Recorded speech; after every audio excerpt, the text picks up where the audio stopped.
So technically, this is the period where you're supposed to have that transition of power, and the power part of that is important, but the transition is also important. You're supposed to have the administration working with representatives of the incoming president-elect to make sure that the US government works, that it has relations with other countries, that you're ready to go on day one. But since Trump is still pretending that he's going to be president come February, that's not actually happening. Trump administration officials have instructed federal agencies not to move forward with transition activities with Mr. Biden's team until a winner is formally identified by the GSA, according to people familiar with the matter.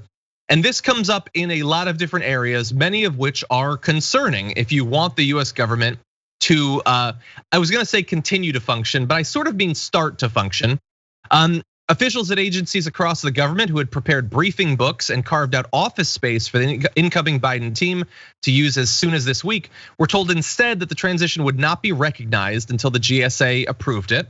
Without that designation, Mr. Biden's team is unable to view detailed classified information, send representatives in to embed with government agencies, and have the State Department facilitate calls with foreign leaders. There's more too, we'll get to that, but Rashad, they're basically stonewalling the transition that is supposed to be taking place. And there's only like 50 odd days until inauguration. They kind of need to get going on that. They need to get going. And what will have to happen now is that the Biden camp must rely on what we call back channel communications. And there are many who are in position of authority and position of executive power who have access to secret and top secret information. I'm sure Joe Biden has kept his secret clearance intact, which means he's able to get this information, and they're gonna have to give it to him. He cannot become president and then get everything on day one. It simply cannot happen like that. There's too much of a gap in that process. January 20th, based on the 20th Amendment of the US Constitution, that transfer of power has to take place. And Trump, because he never really pushed the American people first, Trump has an easy out here. He can say, listen, I believe I won. I believe the votes will come in my favor. But because I love this country so much, we're going to go through the process of making sure the next president is ready in case we came short. He's not going to do that because it takes putting America first to ever utter something like that. Exactly. The idea that he would do that is pretty hilarious, but that's definitely not going to happen. But isn't that the sad thing? The idea of him doing something that's halfway decent is laughable.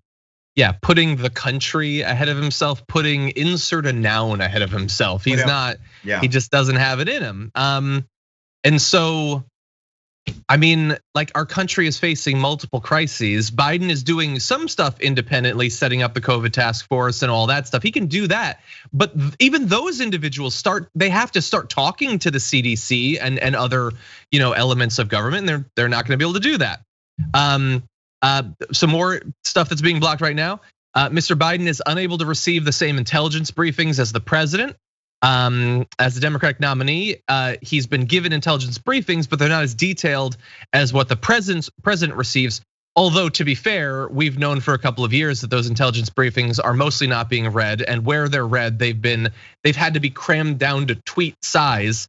So, like, think about those intelligence officials who have to take all of what's going on in the world and cram it down to 180 characters. Let's free them up to write long, expansive things for the president who will actually read them and try to understand them. Come on, GSA, let's live in that world. But we also have the ability to conduct background investigations for security clearances. They can't do that either. And so their team is going to have to be, spooled up in a record time. If this thing drags out for another month or so, they still need to be ready to go on inauguration. This is just a little bit more damage that Donald Trump is locking in on his way out. Yeah, and I'm terrified that he will do more. These are the things he's doing by simply ignoring protocols. I wonder what he's doing or will do when he's intentional about creating more chaos. And I'm not talking about Twitter chaos. I'm talking about actual policy chaos, actual things within the power of his presidency. That concerns me more than his Twitter feed. I don't think Trump is going to go anywhere. Trumpites will remain here. And I told a friend of mine the other day, John, I said, people like Trump come and go. But the ideology they have now exposed feels as if they are empowered to remain. And we will have to deal with that ideology again. And it's going to take a lot of hard work from people who believe in fairness, equity, who believe in diversity. We will have to work against those individuals. And you know who they are? They're school teachers, they're judges, they're police officers. They're the person working next to you at your 9 to 5. We have to still contend with that because we now know we got 70+ million of them right here in the United States. Yeah, exactly. Yeah, and I'm worried about the damage they could do on the way out as well. Yesterday, Francesca Fiorentini and myself, we did a little rundown of our top 10 fears about things he could do on his way out. Any day now, assuming Stephen Miller is, still trying to convince him that he's gonna be president, they could start cranking out executive orders that do, I don't even know what crazy things, but they could do it. And it could have an effect in the short term at least. And again, we go back to the fact that they have a 6-3 majority in the Supreme Court. God only knows what could be, ruled constitutional between now and that day. So everybody, I know we're still partying, we're still having fun. We've not had a lot of opportunities for that. But these next 60 days could be pretty dark, and not just because of COVID, although that is looking devastating as well.